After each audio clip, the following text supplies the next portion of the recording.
Picture this dramatic moment unfolding on the world stage of high-stakes diplomacy. Donald Trump arrived a full 47 minutes behind schedule for what everyone expected to be the make-or-break face-to-face gathering, focused squarely on the simmering U.S.-Canada trade tensions. This encounter had been carefully positioned to lay out a solid framework that could finally start untangling their deep-seated differences.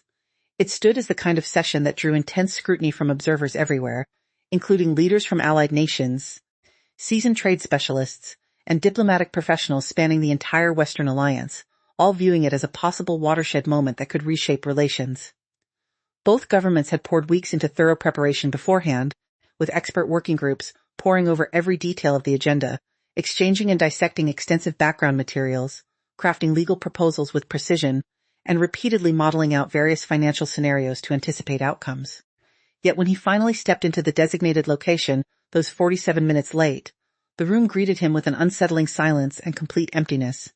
Chairs had been deliberately pushed back from the long table. Every briefing document and paper had already been collected and cleared away. The Canadian flags that once stood proudly were nowhere to be seen. The coffee that had been prepared earlier had long since gone cold and stale. The whole carefully arranged setup simply sat there idle and abandoned. Meanwhile, Mark Carney, Canada's Prime Minister, the very official whom Trump had intentionally left waiting those 47 minutes as a calculated show of dominance, was positioned at a podium 6 blocks away from the site. He was delivering a press conference that has since been replayed and analyzed far more often than almost any other public statement ever issued by a Canadian Prime Minister. He was not there to review what had happened inside the meeting. Instead, he was calmly laying out the reasons why that meeting had never actually taken place. And his entire explanation came down to just 7 carefully chosen words that have now been echoed and studied in virtually every diplomatic rulebook, every seminar on effective bargaining techniques, and every scholarly examination of those rare instances when the leader of a smaller nation decides that national dignity simply cannot be traded away, no matter who sits across the table as President of the United States. The striking image of that deserted conference room landed on the front pages of every major global publication the very next day. It captured 12 chairs neatly pulled back from an extended table. 6 place settings on each side remained completely untouched and alone. 2 small American flags still stood upright in their holders right in the middle. The Canadian flags, however, were missing, removed entirely by the departing team. This was no accidental oversight or simple miscommunication. The decision to take the flags away carried an unmistakable diplomatic weight. When one side removes its national symbols from a conference table like that, the message rings loud and clear across every foreign ministry. This session is not merely delayed or postponed for later. It is not going to be rescheduled anytime soon. It is finished, over and done until specific requirements are satisfied. The flags stay gone until the proper conditions for reconvening are fully restored, and those requirements, as Carney spelled out during his press briefing, had simply not been met by the other side. Warren Buffett later described the episode as one of the most insightful demonstrations of bargaining power he had witnessed on the international stage throughout his long lifetime. He observed that Carney had revealed a fundamental truth that too many people in the worlds of commerce, government, and ordinary daily dealings only come to appreciate when it is already too late to act on it. The strongest position you can hold in any serious discussion is not found in the clever statements exchanged while seated at the table.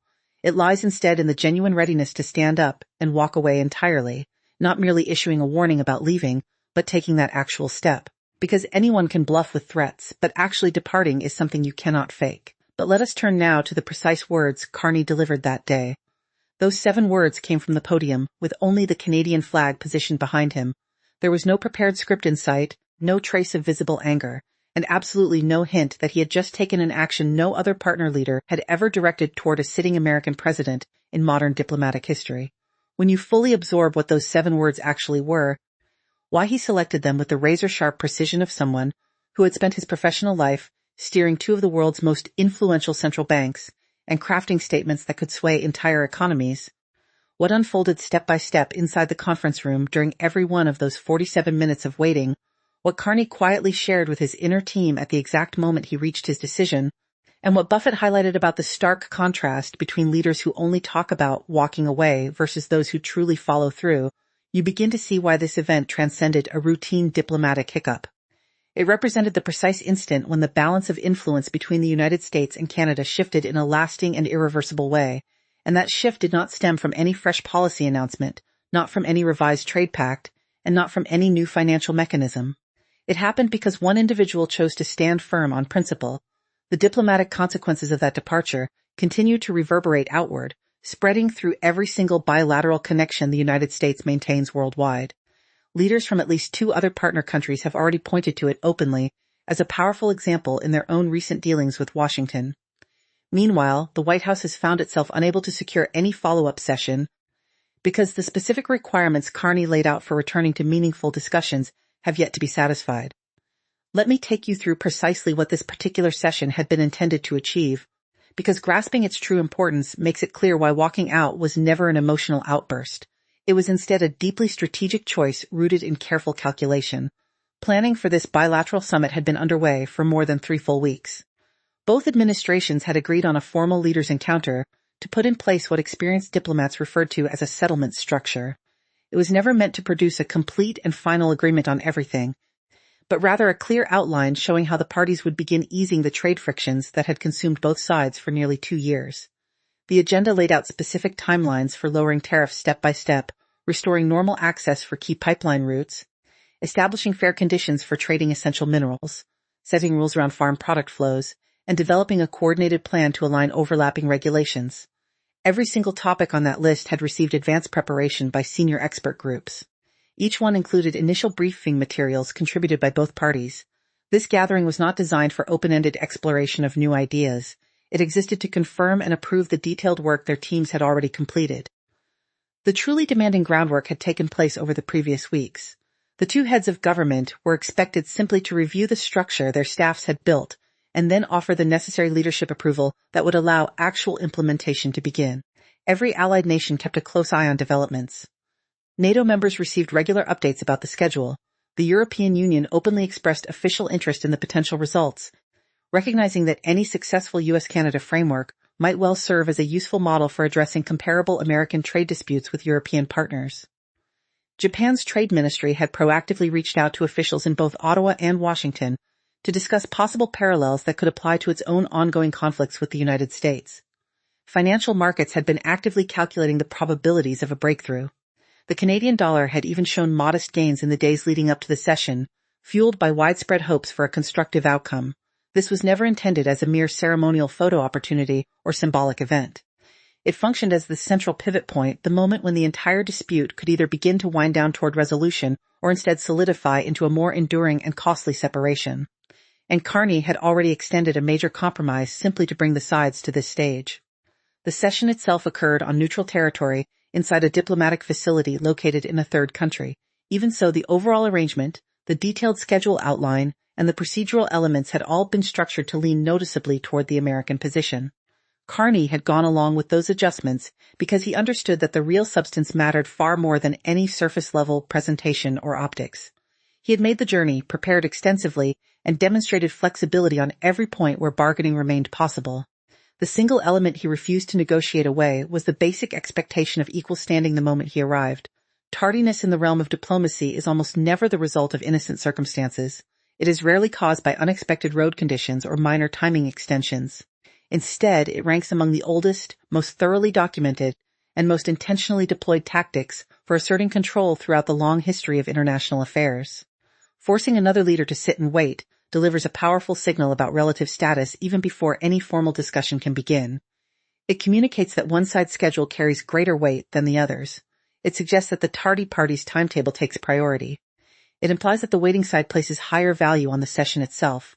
Every extra minute that ticks past the agreed starting time only deepens the sense of imbalance and power differential. The person forced to wait must remain seated and composed, managing any growing irritation within their own group, glancing discreetly at the clock, and carefully masking any signs of annoyance, all while the latecomer stays elsewhere, relaxed and unhurried, proving through sheer absence that the other side's time is something they feel free to spend casually. Countless past examples fill the historical record. Vladimir Putin once left Queen Elizabeth waiting 14 minutes back in 2003, a delay widely understood as a deliberate assertion of Russian standing relative to the British monarchy. Putin also made Angela Merkel wait more than 4 hours amid the heightened Ukraine tensions in 2014, a display so intense that her team characterized it as a form of psychological conflict. Mao Zedong kept Henry Kissinger waiting during the pivotal 1971 opening moves toward China. Charles de Gaulle was well known for intentionally delaying nearly all visitors as a matter of routine. This long-standing custom stretches back as far as diplomacy itself exists, and its psychological impact remains as straightforward as it is reliably effective. Whoever controls the schedule ultimately controls the atmosphere of the entire encounter. The timing of arrival functions as a clear indicator of ranking and importance. The one kept waiting is cast in the role of the requester or petitioner, while the one who arrives at their own convenience firmly holds the reins of control. Trump had relied on this exact approach to tardiness throughout his time in office. There were multiple NATO gatherings where partner heads sat patiently in meeting rooms, watching clocks and exchanging uneasy glances. Bilateral talks occurred in which visiting national leaders and their delegations waited in designated areas, surrounded by the symbols and trappings of American authority. G7 sessions frequently treated the official start time more as loose guidance than a firm obligation. The pattern had been observed, documented, and fully recognized by diplomatic services around the globe. This was never about personal shortcomings in time management or sloppy organization. It formed part of a consistent plan designed to establish, before any greeting or opening statement, exactly which side held the upper hand and which one was seeking attention. And the strategy usually succeeded because the other parties chose to remain in place. The heavy investment involved in traveling long distances, preparing extensively, committing weeks of diplomatic resources, and organizing the entire event made the idea of simply departing feel unreasonable or politically costly. The session itself carried too much perceived weight. The underlying matters seemed too urgent to abandon. The opportunity appeared too rare to waste. The potential domestic political price of walking out looked higher than the short-term humiliation of waiting. As a result, leaders typically stayed put. They endured the delay without complaint. They offered polite smiles when the tardy side finally entered the room.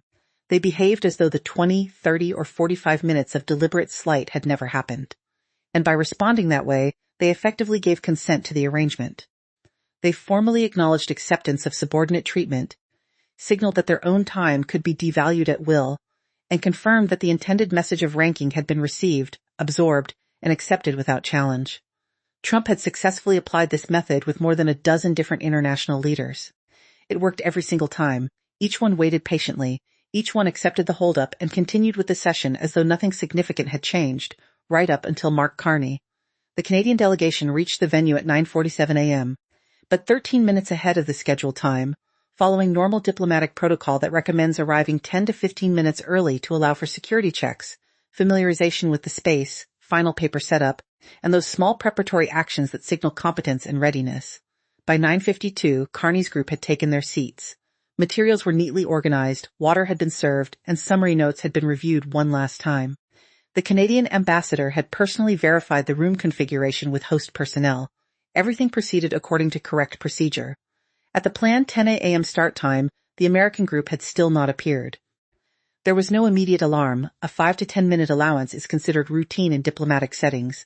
Security arrangements, motorcade timing, and final internal reviews can easily create brief delays without carrying any deeper diplomatic significance.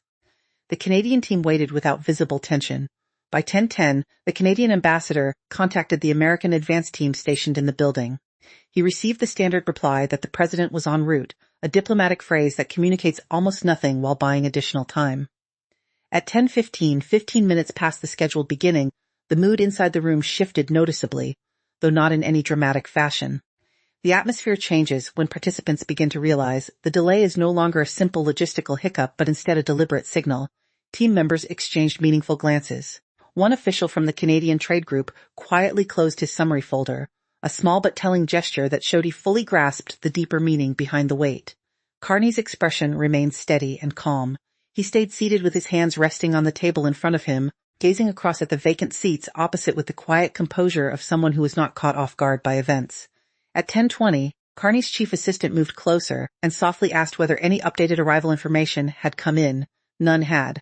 The assistant placed a discreet call, but received no reply from the American preparation team. By 10:25, 25 minutes into the delay, Carney directly asked his ambassador for clarification. The ambassador stepped out briefly, made inquiries, then returned to report that no revised expected time had been provided, no explanation offered, and no recognition given that a delay of this length required any formal notice. The situation had now become obvious to everyone present in the room. This was no ordinary traffic issue. It was not a security concern or scheduling conflict. This delay was intentional and purposeful. And here's the part of the story that no camera fully captured and has only been shared in limited detail. What unfolded inside the Canadian delegation between the 25-minute and 35-minute marks formed the private discussion that ultimately determined everything that followed. Carney initiated a subdued conversation with his team, not an argument, but a focused review. He posed 3 straightforward questions. First, had the American side given any reason whatsoever for the holdup? The answer was no. Second, did any security or practical factor exist that could justify waiting this long? Again, the answer was no. The American advance team had confirmed earlier that day that the president's schedule was clear and the convoy route already set. Third, did any precedent in diplomatic history show a partner leader waiting more than 30 minutes for a bilateral session with an American president and still achieving a successful outcome afterward? His ambassador paused, then responded that no such case existed, not because the boundary had never been tested in theory, but because no partner leader had ever allowed the wait to exceed 30 minutes. The limit had simply never been pushed that far before. Leaders either arrived close to the scheduled time, or the session was officially rescheduled through proper diplomatic channels. A 47-minute unannounced and unexplained delay had no parallel in contemporary Allied diplomacy. Carney's chief assistant suggested holding until the 45-minute mark before making any final decision. The reasoning remained practical. The session carried too much importance to abandon lightly over a delay, no matter how pointed it felt. The head of the trade group agreed with that view. But the ambassador took a different stance. He argued that every additional minute spent waiting was being observed and photographed through the room's transparent sections by members of the media waiting in the hallway, and the images would be studied closely by every diplomatic office tracking the gathering. The longer they remained, the more permanently the narrative would lock in. Canada had waited. Canada had accepted the slight. Canada had valued the session more than its own standing. Carney listened carefully to all 3 perspectives. Then he made his choice. Not at the 45-minute point his chief assistant had proposed, not precisely at the 30-minute threshold his ambassador had referenced earlier. At the 35-minute mark, he turned to his group and delivered 5 calm words. "We're leaving. Gather all materials." The exit unfolded without any haste or visible emotion. It remained completely orderly and professional. The group stood up together. Papers were placed into cases. Binders were closed. Then, following Carney's direct order, the Canadian flags were taken down from their stands at the center of the table, carefully folded according to established protocol, and secured inside a transport container. He instructed the team to leave everything else behind, but make sure to take the flags. The symbolism was exact and unmistakable, and later every diplomat who reviewed the departure described the flag removal as the strongest possible signal. Taking your national flags from a conference table is diplomatically equivalent to withdrawing your ambassador. It indicates that the involvement is not merely paused but formally ended. The requirements for restarting remain unmet until addressed. The group left the space around 10:40 a.m. They walked steadily down the hallway, passing the international media contingent waiting outside. Carney continued forward without stopping. He offered no comments to the cameras. He avoided engaging with the lenses. His pace remained measured and even, neither hurried nor slow, the stride of someone who had completed a deliberate decision rather than fleeing from an uncomfortable situation. At 10:47 a.m., exactly 47 minutes after the planned start time, the United States President finally reached the session location. His advance group entered the room first. 2 senior counselors stepped inside, stopped abruptly, and glanced back toward the hallway. The space stood completely vacant. 12 chairs had been moved back from the table. 6 place settings on the American side remained unused. 6 cleared areas marked where the Canadian settings had once been. 2 American flags still stood upright in their holders. 2 empty flag stands showed where the Canadian flags had been removed. A White House photographer who had been positioned to capture the initial greeting instead recorded an entirely different scene.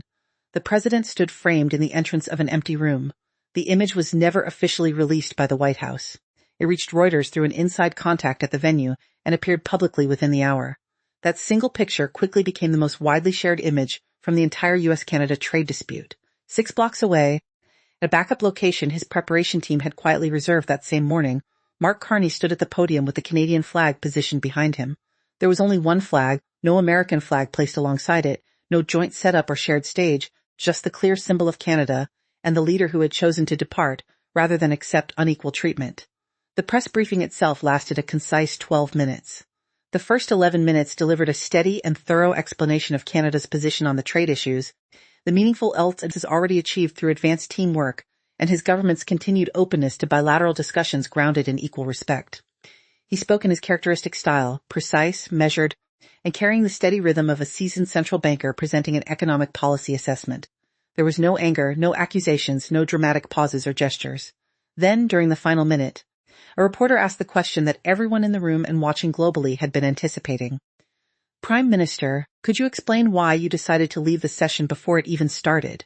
Carney looked directly into the camera lens, not at the reporter or the audience in the room, but straight at the viewers. A brief pause followed, perhaps 1 or 2 seconds, the kind of pause that belongs to someone who has already settled on exactly the right language. And then he delivered those 7 words that spread like wildfire across 40 nations within 20 minutes, sparked debates inside 3 national assemblies within 24 hours, appeared in 2 separate NATO diplomatic briefings inside 48 hours, and made their way into the teaching materials of at least 4 diplomatic training programs and 3 prominent business school courses on negotiation. Sovereign nations do not wait to be received. 7 words. No further elaboration, no additional conditions, no recounting of the decision process, no review of the waiting time, and no direct criticism aimed at the president or the American team.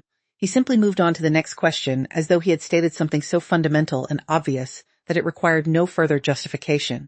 It was like a mathematician stating an axiom or a physicist articulating a core principle, not open for debate, but simply a statement of reality. The statement carefully avoided naming Trump. It avoided mentioning America directly. It made no reference to the specific events of the morning. Instead, it presented a universal rule that applies to every sovereign country, every national leader, and every diplomatic interaction throughout history. And by framing it in such general terms, it made the particular application impossible to ignore or deny. Everyone understood immediately which sovereign nation had been forced to wait. Everyone recognized by whom. And everyone grasped that once a sitting national leader had not only voiced the rule but lived it out in real time, it moved far beyond abstract theory. It became an active precedent. It had been tested under pressure, it had produced concrete action, and that action had reached the world live and unfiltered. The people in the room understood it instantly. The cameras captured the moment perfectly. The 40 nations where the phrase circulated within 20 minutes understood its power. Carney had managed to condense the entire sequence, the 47 minutes of waiting, the purposeful slight, the empty room, the removed flags, and the alternative press briefing held in place of the session, into one elegant statement that reframed every element of the exchange around a single, unassailable principle of sovereignty and self-respect.